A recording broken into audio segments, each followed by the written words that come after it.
అందరికీ నమస్కారం అండి. మా యూట్యూబ్ ఛానల్కి స్వాగతం.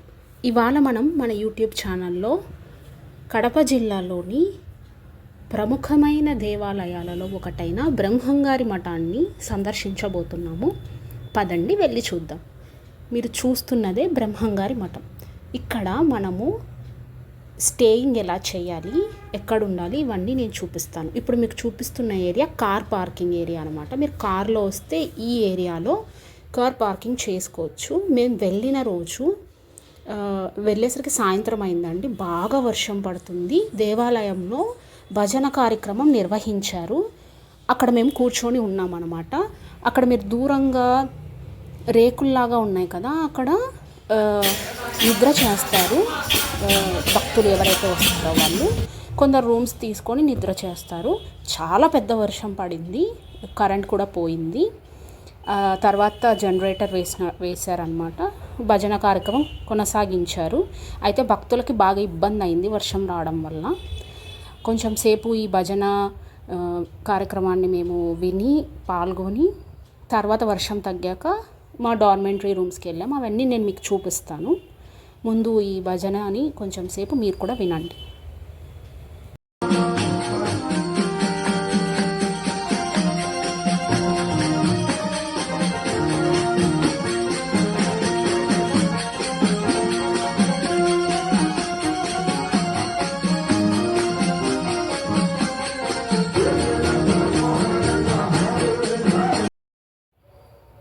సో అలా రాత్రి భజన కార్యక్రమం అయిపోయాక మేము వచ్చి మా డార్మెంటరీలో పడుకున్నాము. ఇప్పుడు నేను మీకు ఎక్కడున్నామనేది చూపిస్తాం. ఇది బ్రహ్మంగారి మఠం యొక్క ముఖ్యమైన ద్వారం అనమాట. దేవాలయం యొక్క ముఖ్యమైన ద్వారము. ఇక్కడ నుండి కుడివైపుకు వెళ్తే ఈశ్వరమ్మ మహాదేవి గారి మఠం వస్తుంది. ఎడమ వైపుకు తిరిగితే ఇక్కడ ఈ బిల్డింగ్ కనిపిస్తుంది కదా, దీనికి పక్కనే లోపలికి వెళ్తే మీకు ముందు చూపించాను కదా కార్ పార్కింగ్ ఏరియా అనేది ఉంటుంది. అక్కడే మనకు దేవస్థానం తరపున రూమ్స్ అనేవి ఉంటాయి. మీరు ఈ బిల్డింగ్లో అడిగితే వాళ్ళు చెప్తారనమాట రూమ్స్ అవైలబుల్ ఉన్నాయా లేదా అనేది. మేము వెళ్ళేసరికి టీటీడీ తరపున రూమ్స్ ఏవైతే ఉంటాయో అవి ఫిల్ అయిపోయాయి వీకెండ్లో వెళ్ళడం వల్ల. అక్కడ దూరంగా ఒక బిల్డింగ్ కనిపిస్తుంది కదా, దాని వెనకలే రూమ్స్ అనేవి ఉంటాయి. 250 నుండి 300 వరకు తీసుకుంటారనమాట రూమ్కి. అయితే ఆ రూమ్స్ ఫిల్ అయిపోవడం వలన నేను డార్మెంటరీ రూమ్స్ తీసుకున్నాము. ఇందాక చూపించింది కార్ పార్కింగ్ ఏరియా. మీకు ఇప్పుడు చూపిస్తున్న ఈ కళ్యాణ మండపం అని ఉంది కదా, ఈ కళ్యాణ మండపం నుండి అటు ఎడమ వైపుగా వెళితే మనకు ఫస్ట్ కేశఖండనం అని ఒకటి కనిపిస్తుంది. దాని వెనకాల స్త్రీలకి పురుషులకి సపరేట్గా స్నానం గదులు ఉన్నాయి. అంటే ఇక్కడ బయట కొందరు నిద్ర చేస్తారు, వాళ్ళు అక్కడ ఫ్రెష్ అప్ అవుతారు. ఈ ఎదురుగా కనిపిస్తున్నది భక్తుల విశ్రాంతి మండపం అన్నమాట. ఇందులోనే డార్మెంటరీ అంటే బెడ్స్ అన్నీ వేసి ఉంటారు. ఒక బెడ్ 100 రూపీస్, అంటే పర్ పర్సన్కి 100 రూపీస్ తీసుకుంటారు. ఇక్కడ కాకుండా చాలామంది బయట కూడా నిద్రపోతారు.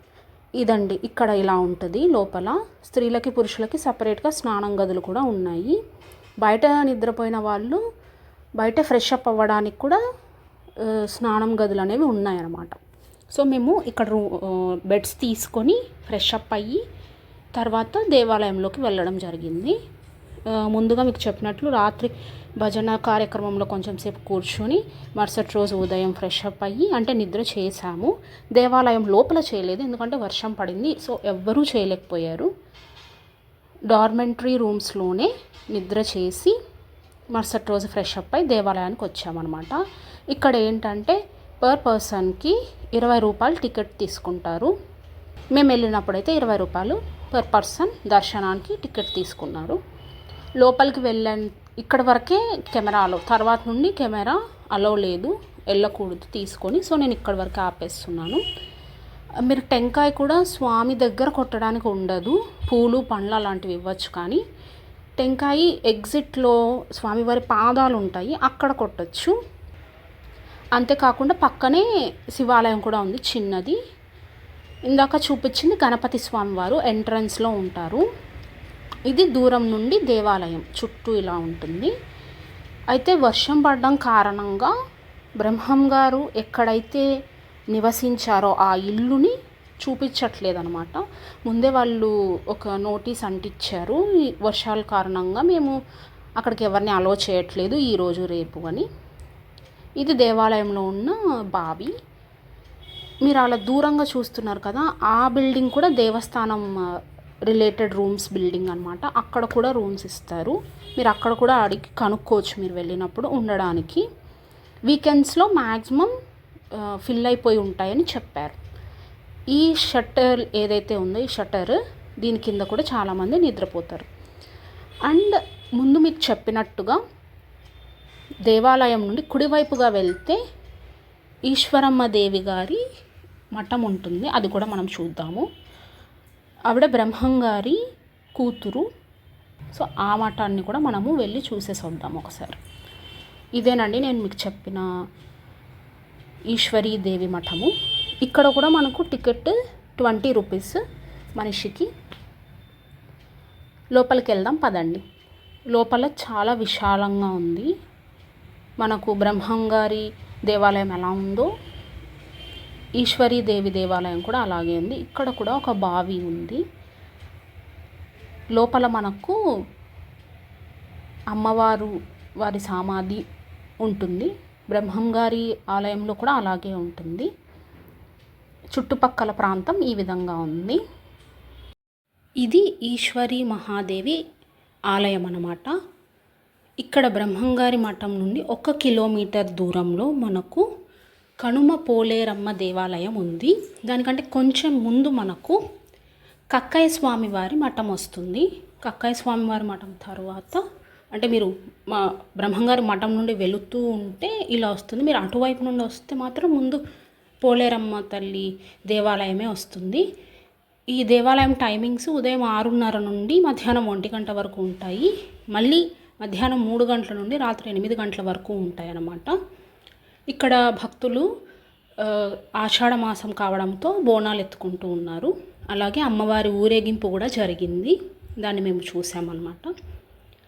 ఇదండి ఇక్కడ మనకు ముఖ్యమైన ప్రాంతాలు, దేవాలయాలు, సౌకర్యాలు, సదుపాయాలు బ్రహ్మంగారి మఠంలో ఉన్నాయి.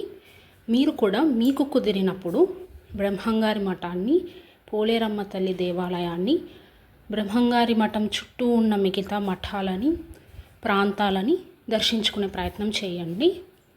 ఈ వీడియో కనుక మీకు నచ్చినట్లయితే మా యూట్యూబ్ ఛానల్ని లైక్ చేయండి, షేర్ చేయండి, సబ్స్క్రైబ్ చేయండి. మా ఛానల్లో ఈ వీడియోని కాకుండా మిగతా వీడియోస్